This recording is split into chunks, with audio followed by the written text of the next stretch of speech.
Muchas gracias, Presidenta. Celebro la declaración de la reforma constitucional en materia de derechos y cultura indígena, pero, perdón, la reforma constitucional en materia de movilidad. Este tema que voy a abordar tiene que ver con un pendiente de este Senado de la República. Hace un año su servidora presentó una reforma a la Constitución para que pudiéramos tener una ley de consulta general.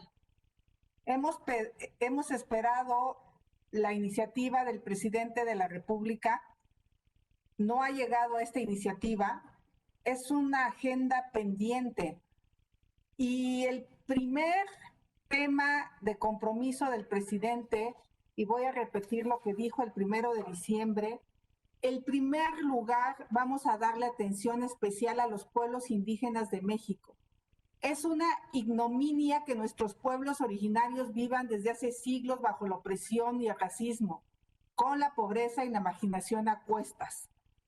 Pues resulta que este Senado no ha legislado en materia de reformar la Constitución para que podamos hacer una ley general.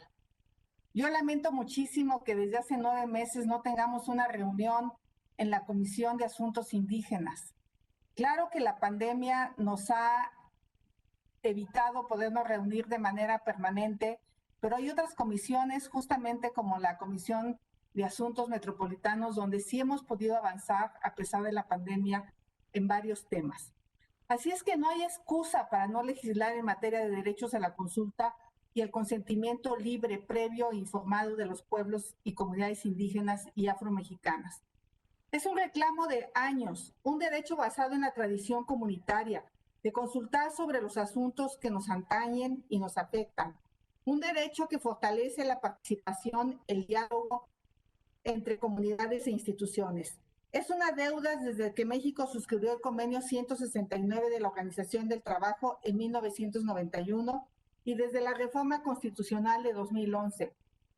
En materia de derechos humanos, posibilitó que los pueblos indígenas promovieran juicios de amparo para exigir el cumplimiento de sus derechos a la consulta, mediante el cual han obtenido la protección de la justicia federal y obligado a las autoridades a detener proyectos de infraestructura. Ya en abril pasado presenté una iniciativa para reformar artículos de la Constitución pertinentes para reconocer el derecho de los pueblos y comunidades indígenas a ser consultados sobre todas las acciones administrativas o legislativas que les pudieran afectar. Modificar sus derechos colectivos y a participar de los beneficios que dichas acciones generen. Pero no es la única.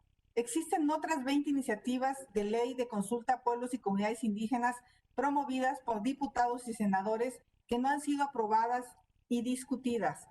En las legislaciones estatales hay diferentes grados de avance y alcances del derecho a la consulta, pero no existe una ley federal en la materia. En junio de este año, la Suprema Corte de la Justicia de la Nación determinó, con base al amparo 1144/2019 en la sesión ordinaria del 10 de junio de 2020, que el Congreso de la Unión debe regular el derecho de consulta previa, libre e informada, culturalmente adecuada y de buena fe de los pueblos y comunidades indígenas y afromexicanas. Más aún, el reporte del Alto Comisionado de las Naciones Unidas en México ha hecho observaciones y recomendaciones sobre las consultas en México.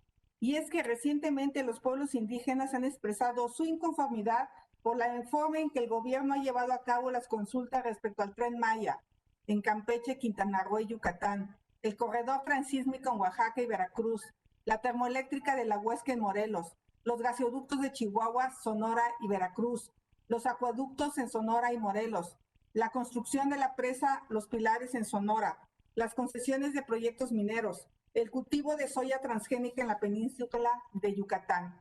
Está pasando el tiempo y nos corresponde a las legisladoras de aprobar ya la iniciativa con proyecto de decreto para la expedición de la Ley Federal de Consulta a los Pueblos y Comunidades Indígenas y Afromexicanas y la reforma al artículo 5 de la Ley del Instituto Nacional de los Pueblos Indígenas.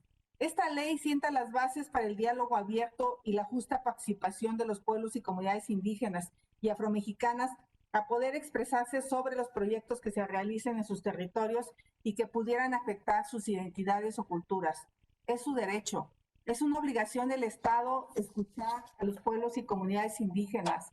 Es absolutamente falso que con solo transferencias económicas se vaya a resolver el tema de la ancestral pobreza de los pueblos indígenas. Es un tema de derechos económicos, derechos políticos, derechos ambientales, derechos sociales, pero sobre todo el derecho a la consulta. Esta reforma constitucional de veras marcaría un antes y un después. Es un pendiente de hace 20 años. Yo me gustaría animar a que ya legislemos la reforma constitucional y, de ser posible, sacar la ley general de consulta. Pero si esto no es posible, al menos que con esta iniciativa saquemos una ley federal como mínimo, que no es lo que los pueblos indígenas han planteado, pero es lo que podemos hacer de acuerdo a lo que tenemos en la Constitución. De verdad, muchas gracias y ojalá exista ese ánimo de justicia hacia los pueblos y comunidades indígenas, reconociéndolos sus derechos, reconociéndolos como sujetos de derecho y no solo viéndolos como sujetos de asistencia. Muchas gracias.